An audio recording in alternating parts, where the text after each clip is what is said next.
अगर साधारण मनुष्य के प्रेम का तुम विचार करो तो बहुत चकित हो जाओगे। उसके प्रेम में इतनी कीचड़ मिली है, उसके सोने में इतना कचरा मिला है कि सोना तो 1% होगा, 99% कचरा है। प्रेम के नाम पर घृणा तक भीतर छिपी। तुमने ये बात गौर की? प्रेम को घृणा बनने में देर नहीं लगती, मित्र को दुश्मन बनने में देर कितनी लगती। जिस स्त्री के लिए तुम जान देने को तैयार थे, उसी की जान लेने को भी तैयार हो जाते हो, इसमें देर कितनी लगती।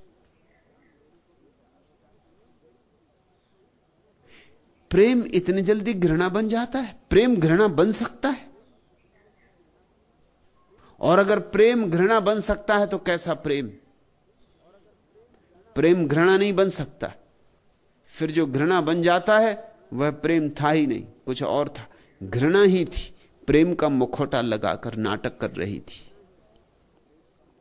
प्रेम के नाम पर तुम शोषण कर रहे हो, प्रेम के नाम पर तुम एक दूसरे का उपयोग कर रहे हो, प्रेम के नाम पर तुम एक दूसरे की मालकियत कर रहे हो, प्रेम के नाम पर राजनीति है, कूटनीति है। प्रेम बड़ा लुभावना शब्द है, बड़ा प्यारा शब्द है, खूब उलझा लेता है। जिससे भी तुम कह देते हो मुझे आपसे बहुत प्रेम है, वही आपकी बातों में आ जाता है। तुम्हें खुद से भी प्रेम नहीं है, तुम्हें और किससे प्रेम होगा? तुम कहते हो हमें अपने बच्चों से प्रेम है, अपने बच्चों से तुम्हें प्रेम नहीं है। अपने हैं इसलिए प्रेम है, मेरे हैं, अहंकार का हिस्सा है तुम्हारे, इसलिए प्रेम है। और अगर तुम्हारा बेटा प्रधानमंत्री हो जाए तो बहुत प्रेम पैदा हो जाएगा, और तुम्हारा बेटा अगर डाकू हो जाए और कारागृह में चला जाए तो तुम जाके अदालत में घोषणा कर दोगे कि मैं इंकार करता हूं कि ये मेरा बेटा है। प्रेम समाप्त हो जाएगा। तुम्हारा प्रेम भी अहंकार है, तुम्हारा प्रेम भी उतने ही दूर तक है जहां तुम्हारे अहंकार को सहारा मिलता, सत्कार मिलता, सम्मान मिलता है। इस प्रेम के अनुभव के कारण लोगों को भी बात जज जाती है कि प्रेम पाप है, मगर ये तो प्रेम का अनुभव ही नहीं। कंकड़ पत्थर बीनते रहे और कहने लगे हीरे पाप हैं, हीरों का तुम्हें अनुभव नहीं। प्रेम का थोड़ा अनुभव करो। प्रेम बड़ी अद्भुत घटना है, साधारण नहीं है, अलौकिक है। इस पृथ्वी पर स्वर्ग की छोटी सी जो किरण उतरती है उसी का नाम प्रेम है। इस अंधेरे में रोशनी की जो थोड़ी सी झलक उतर आती है उसी का नाम प्रेम है। इस पथरीले हृदय में जो थोड़ी आर्द्रता आ जाती है उसी का नाम प्रेम है। प्रेम का अर्थ है मैं किसी के जीवन में आनंदित हूं, किसी के जीवन से आनंदित हूं, अकारण। प्रेम का कोई कारण नहीं होता। कारण हो तो मोह और अकारण हो तो प्रेम। तुम किसी से कहो कि मैं इसलिए तुम्हें प्रेम करता हूं तो यह मोह। और तुम अगर कोई भी कारण न खोज पाओ, खोजो और न खोज पाओ, लाख खोजो और न खोज पाओ, और तुम्हें यह कहना पड़े कि पता नहीं क्यों, पर प्रेम है, तो मोह नहीं। प्रेम जैसे आकाश से उतरता है, पृथ्वी में उसकी जड़ें ही नहीं होती। मोह की जड़ें पृथ्वी में होती। और जिन्होंने प्रेम को पाप कहा है वो भूल कर रहे हैं शब्दों की। वो मोह को पाप कहें तो ठीक है, क्योंकि मोह का अर्थ है मेरे का भाव, ममता। प्रेम में तो मोह होता ही नहीं। प्रेम तो बड़ा निर्मोही है। तुम चौंकोगे मेरी बात सुन के, लेकिन मैं तुमसे फिर दोहराता हूं, प्रेम अत्यंत निर्मोही है। प्रेम मोह को जानता ही नहीं, प्रेम दूसरे पर कब्जा करता ही नहीं। न तो कब्जा करता है और न अपने पर कब्जा करने देता है। प्रेम तो स्वतंत्रता है। प्रेम तो दो व्यक्तियों के बीच स्वतंत्रता का आदान प्रदान है। न कोई किसी का मालिक, न कोई किसी की दासी। प्रेम एक दूसरे के गले में फंदा नहीं डालता। प्रेम तो फंदे काटता है। अगर कभी तुम्हारे जीवन में प्रेम का अनुभव हो तो तुम चकित होगे, तुम भी मुक्त हुए और जिससे तुम्हारा प्रेम है वह भी मुक्त हुआ। प्रेम मुक्ति लाता है, प्रेम मुक्तिदायी है। और ऐसे प्रेम को ही जीसस ने ईश्वर कहा, बुद्ध ने ध्यान की अंतिम परिणति कहा, महावीर ने कैवल्य का स्वभाव कहा। इस प्रेम को पाप नहीं कहा जा सकता। तुम्हें पंडितों, पुरोहितों की, संतों, महात्माओं की, तथाकथित संतों महात्माओं की बातें जच गईं क्योंकि तुम्हारे अनुभव के अनुकूल पड़ गईं। तुम्हारा अनुभव ही गलत है। तुम्हारा अनुभव कंकड़ पत्थरों का है।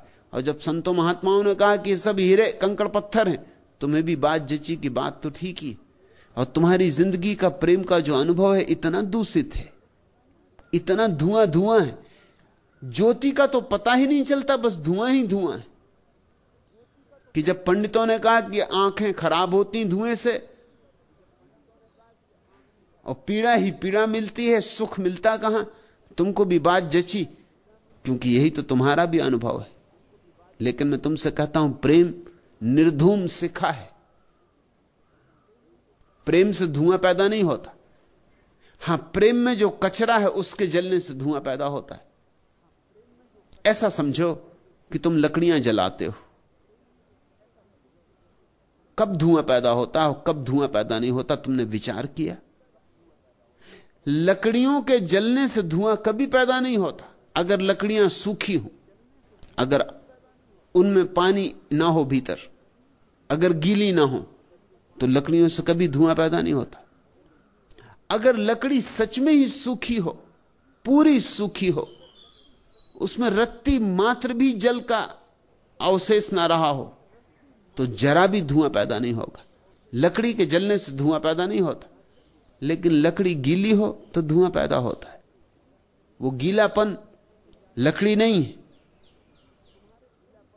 विजाती है। तुम्हारे प्रेम से अगर तुम्हारी आंखें अंधी हो रही हैं और धुआं पैदा हो रहा है और जिंदगी में काली खा रही है और जिंदगी उलझन में भरती जा रही है और क्रोध होता है, वैमनस्य होता है, ईर्ष्या है, जलन है, ये सब पैदा हो रहा है, तो समझ लेना कि तुम्हारे प्रेम में अभी कचरा बहुत है, विजातीयता बहुत है। इसको अगर कोई पाप कहे तो ठीक, लेकिन ये प्रेम को पाप कहना ठीक नहीं। प्रेम से तो कभी धुआं पैदा नहीं होता। अगर तुम्हारे प्रेम से धुआं पैदा होता है तो लकड़ियों को सुखाओ थोड़ा और, निर्मोह करो प्रेम को। मोह लकड़ी को गीला रखता है। निर्मोह करो प्रेम को, अनासक्त करो प्रेम को। प्रेम को घृणा से, ईर्ष्या से, जलन से मुक्त करो और फिर तुम हैरान हो जाओगे कि प्रार्थना की जरूरत ही ना रही, तुम्हारा प्रेम ही प्रार्थना बन गया।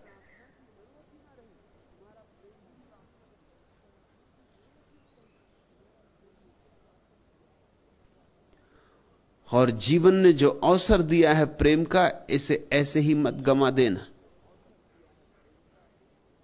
इसे लोग दो तरह से गंवाते।